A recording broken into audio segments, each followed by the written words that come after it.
Hi guys, I have a special little video for you guys on Jenna Boring here today, and I may turn it into a main channel video at some point, probably if I don't have any ideas for something this weekend.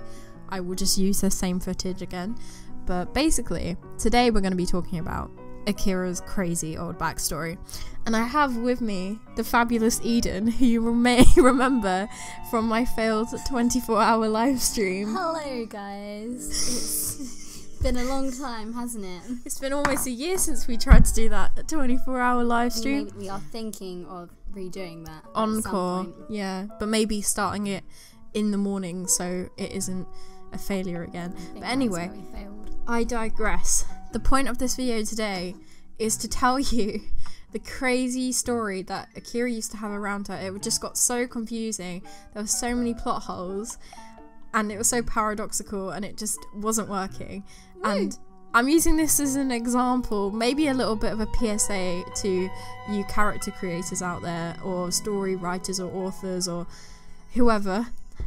When you make a character, just don't make it this complicated and crazy, because you will regret it. And I'm very glad I did change her story in the end.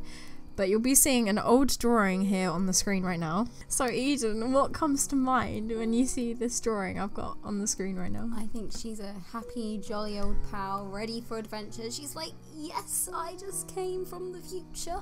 Yeah, basically, I'm glad you pointed that out. I'm glad you can see that from this image. This image is actually called lostinworlds.jpg, and this is what I'm going to use to help illustrate my point. So basically, her backstory is that Akira was part of, you know, like, I basically stole the plot of WALL-E in a way. You know how everyone, like, all the humans, you know how all the humans end up, like, fat and on a spaceship? Same. And they're just like floating around in space and everyone's become like lazy and they like destroyed the earth and stuff. It's kind of like the same thing, but like everyone, so basically all of humanity that's left is living on a spaceship, and Akira is living on that spaceship, and she's the daughter. She's the only skinny person there.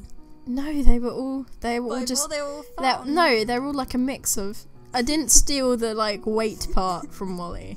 Okay. No, they're just like a general mix. It's just the general human population that's left. Just general, just so basically, Akira's father is like the dictator or ruler over all of humanity that's left on the spaceship, and he's making everyone like power the spaceship through various ways, like through various like physical labor. Yeah, you make a fate. I don't know. I didn't like really. In Black Mirror when they're all underground kind of cycling. kind of like in Black Mirror, like the cycling and stuff.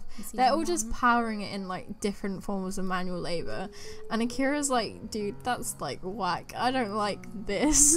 This is crazy. She's against it, and she's the daughter of the ruler of the spaceship, so she's just like, she knows secrets and stuff. She knows that they have a time portal thing, no, a time machine on the ship. She knows they have one on the ship. How does she know though? Because she's the daughter of the ruler. But surely the daughter of the ruler would still keep that secret. Well, she's not telling anyone, but she knows about it because she goes snooping around the ship. So basically, she's like, and she's really into reading. Like, she gets bored on this spaceship, so she knows a lot about history and human history. She studied it all. And in Ember's universe, it's sort of like a medieval alternate universe. So imagine it's the medieval time of their timeline, but their timeline also has fantasy creatures and stuff. But yeah, basically, Akira has studied her history books, and she knows that something happened within Ember's timeline, within that medieval timeline, that caused sort of like a set off, like a snowball effect of humanity's demise. That's quite cool. And she knows that if she goes back in time to Ember's time period, she can maybe change the course of the future by doing so. But say Ember's time period is, what was medieval times? 1600s. So imagine I don't know, we might be wrong on that. No, I think it's like 10. Isn't like the Battle of 1066? Wasn't that medieval? When I was 12. Yeah, okay. Excuse our terrible history knowledge. But like, say Akira's in like, I don't know, say we're trying to visualize it in our kind of years. Imagine Akira's in like 3,550 something. So she's thousands of years after Ember. She's probably a good 2,000 years after Ember. Hi, like Grandma. Hi, Grandma. She just turns up to Ember. Hi, Grandma. She knows, basically, in the Ember comics, and this is still part of the story, Ember has to fight the Dark Necromancer towards the end, and it's been revealed that the Dark Necromancer is the one behind all the terrible things that are going on, and he wants to take the power of the throne and stuff and take over and be evil and rule the world and stuff like that. And Akira knows that that's what kind of marked humanity turning towards greed and being selfish and stuff like that, because they were ruled by this evil, horrible ruler who used dark magic and stuff. And Akira knows that if she goes back in time and helps Ember, because in her history books, Ember gets killed, but she goes back in time to help Ember kill the Dark Necromancer and also keep Ember and her family alive. But how does the Dark Necromancer, relate to like fat people in space? You're really holding on to the fat people in space thing. It's just a very generalized population, okay? Well, basically, they all end up in space because humanity, the traits of humanity after his ruling tend to be like greedy and selfish, and they don't care about the environment, they don't care about the earth, they're killing the earth, but a lot quicker than we in our lifetimes are killing the earth. Okay. And they just are, they're destroying everything, and they have to flee the earth because it's getting too difficult to live on. There's like a big nuclear like war that kind of causes them all to, and the nuclear war is like a result of all the dark magic that's left on the you see where this is beginning to get quite plot holey and not working and confusing, right? Because you're having to ask a lot of questions. It's confusing. So basically, this illustration basically shows Akira. There's Rheinkim, the village of Rheinkim, which is in the kingdom of Empkel, where Ember lives. And this is, that's a really bad spaceship, and that's space. That's meant to be the spaceship that all of humans on. And it says lost between worlds because she is basically between these two worlds. She had to save herself and to save Ember. It's just quite confusing, really. And you'll notice on her sword she has like a little like watch and stuff, and it's meant to be showing how she travels through time. Though how everything changes if you change time. Yeah, that's the thing. Paradoxical issues. Yeah, it's always can't get around them. It's always difficult to make a story around time travel, I think. Yeah, it's just too difficult. It's too confusing. So it's just, there's sweep those issues under the rug. Then we have this little illustration. Then this has like Akira in her spacesuit, and then she obviously changes her outfit to kind of fit more of like the medieval vibe. And her head markings originally was because she was from the future, and they just look like cool and technological and kind of like cyborgy, I guess. Yeah, I actually really like that. The reason of them now this, because her story's all changed now she's always been in the medieval world. That whole future thing is just removed. That's not a thing anymore. Now it's because she's part of a guild of warriors, and the mark of the guild is to have that tattoo on your forehead. I quite like the future idea though. Do you? It's complicated.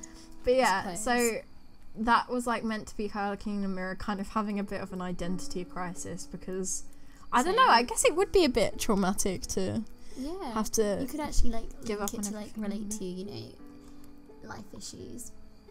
But yeah, basically we have is this little dichotomy going on with the future Akira and the old Akira, and it's just a very crazy, weird story. And I was like, it got to a point where I was like, I love the idea of the Kingdom of Empkel. I love the idea of this medieval alternate universe. Why am I clinging so much onto the futuristic thing? Why don't I just keep Akira's design of in the future, So I had her in this dress for a while, and I had her as this warrior character, and I was like, she's in a dress though, like she's this warrior character, and she essentially was a clone of Ember with like bluish turquoisey hair. But she's like way more personalized. But now I want her to. Now I knew that when I redesigned her, I wanted to give her armor. I wanted her to look cooler. I must say, I have to really credit Canary, because Canary's drawings that she did, like these are from August of last year. When she really did help when it came to like visualizing the path I wanted Akira to go down. I wanted her to have much more sharper features than Ember. Ember has a very round face, but Akira has a very not circular. She has a very angular face. Yeah, a bit more. And she's a lot more. Yeah, she's a lot more built. And that's how I wanted her to look. I kind of wanted her to look quite, I don't know, guess butch in a way. Yeah. Because I wanted her to be strong and built. Like if she really was a strong warrior, like I'm writing her to be. Yeah. She needs to be built like that. Like as a character, just kind of visually, like you will look at Akira in those drawings and think, bam, she can kick ass. Yeah. So shout out to Canary for helping me kind of visualize where I wanted Akira to go. And also I'm glad that I ended up deciding that the markings were more of a mark of a guild, like a fighting guild, rather than because she was from the future. I like how there are still some feminine features to her. Well, yeah, especially like her hair. Like, yeah, I think her hair's so cool. I mean, it's braided to be out the way, but it's still like it keeps it like a nice blend.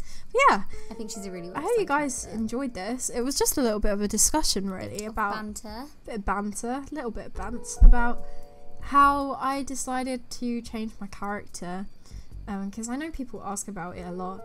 A lot of people still ask me like, "Oh, Jenna, what happened? Whatever happened to the old story that was going on about her being in space and stuff?"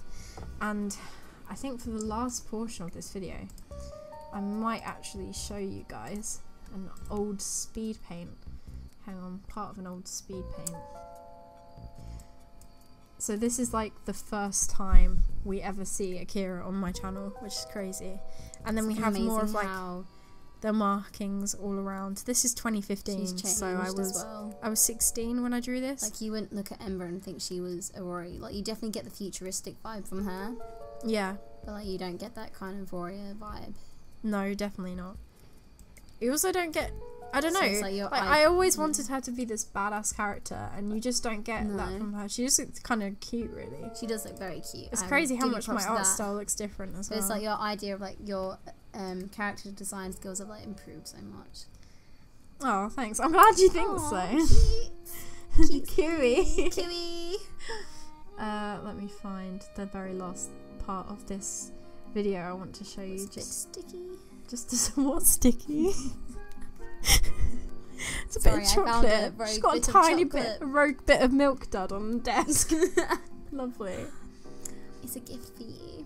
So this is outdated now. This is from a year ago. I should really get around to doing this again.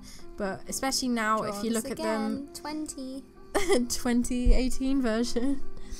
But if you look at this again now and look at them, you can tell they are. In fact, I've changed Ember from then because she's got a much more round face. And it's cool because they all have their own unique like characteristics, like rather than being the same, like, and they all have varied heights and like just kind of different aspects about them which say something about their personality. Exactly. And whereas Ember's face is quite plump and round, Akira's much more chiseled. I wanted her to have that kind of sharp cheekbone, and I look at Akira, nose, and the muscle definition there, and that I really liked her armor, and I wanted to give it a slight lilac tint, so it was slightly still, I don't know, like aesthetically pleasing as well. Like I look at Akira and think she's someone who's quite like maybe sarcastic and like stern, quite strong. Yes, stern is definitely. I'm very like kind of funny, but like, you know, nice, but just very, you know, very much warrior like, but also and just very like deadpan.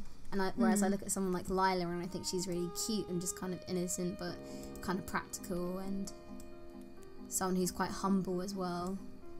So now, just going back to the first design of Akira, that was the like design I did for her in medieval outfit. Like it was literally just kind of like, she either had that pink dress or this kind of yellowish dress that was like an altered version of her futuristic outfit. And if you just look right now, the difference between her current design and her old design. Like, I definitely like the newer design. Yeah. So to summarize, I'm really happy with where her character's gone. I'm happy with how she looks now. I'm happy she wasn't just there for the sake of being there and this crazy extreme story about space. But maybe that could be like an alternate universe version of the story. Like, I would love to do an illustration or maybe do some developmental work on how that would be. But that is not canon to the comic. Do like a Cloud Atlas kind of story. Yeah. But yeah, I hope you guys enjoyed this. If you want to hear me and Eden having a natter about OC stuff again, let me know. But and say cool. Of course, I want to hear about me again. Yeah. Anyway, bye guys. Hope you enjoyed this.